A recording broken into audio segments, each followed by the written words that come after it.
Le ministre Mohamed Seguir Sadawi a levé le voile, ce dimanche, sur deux annonces. La réouverture imminente des concours de recrutement des enseignants et une réforme en profondeur des programmes de l'école primaire. Deux chantiers décisifs pour une école en quête d'un nouveau souffle. C'est depuis la cour du lycée El Idrissi, à Alger, que le ministre de l'Éducation nationale a livré ses intentions, en marge du coup d'envoi de l'examen du baccalauréat. Interrogé lors d'une conférence de presse improvisée, Mohamed Seguir Sadawi a confirmé un retour attendu. Celui des concours de recrutement pour les enseignants. Gelés depuis la crise sanitaire, ces concours n'avaient pas été organisés durant les dernières années, la tutelle ayant opté pour des recrutements par voie de contrat, dans un contexte d'urgence. Aujourd'hui, le ministère entend remettre de l'ordre dans le processus. Le ministre a précisé que cette relance des concours de recrutement ne se fera pas de manière automatique, mais bien en fonction des besoins réels du secteur. Durant la pandémie de Covid-19, nous avons été contraints de recourir au recrutement par contrat, faute de pouvoir organiser des concours dans des conditions sanitaires acceptables, a rappelé Sadawi.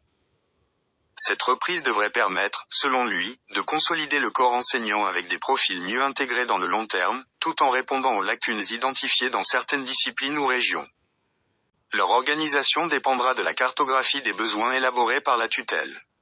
Ce retour vise à sortir du système transitoire du contrat, instauré depuis 2020. Mais la réforme ne s'arrête pas au recrutement. L'autre annonce forte concerne l'école primaire, où une révision en profondeur des programmes est déjà bien engagée. Mohamed Seguir Sadawi a révélé que le ministère mène actuellement un travail de fond sur les premières années du cycle fondamental. De plus, il y aura une réforme globale du système éducatif, afin d'améliorer la qualité de l'enseignement, qui reste l'un des piliers essentiels de l'éducation et de la formation. En outre, une commission nationale de la qualité de l'enseignement a été installée pour mener cette refonte. Celle-ci a concentré ses efforts sur les 3 premières années du primaire. Le ministre a indiqué que la commission a déjà achevé son travail sur les niveaux de première, deuxième et troisième année du primaire. Les résultats seront annoncés prochainement. Une fois ce premier palier franchi, le ministère compte élargir la réforme aux classes de 4e et 5e année, dans une logique de continuité et d'harmonisation. Au-delà de la simple mise à jour des contenus, l'objectif affiché est de bâtir une école cohérente avec les exigences contemporaines et les besoins concrets des élèves à chaque étape de leur parcours.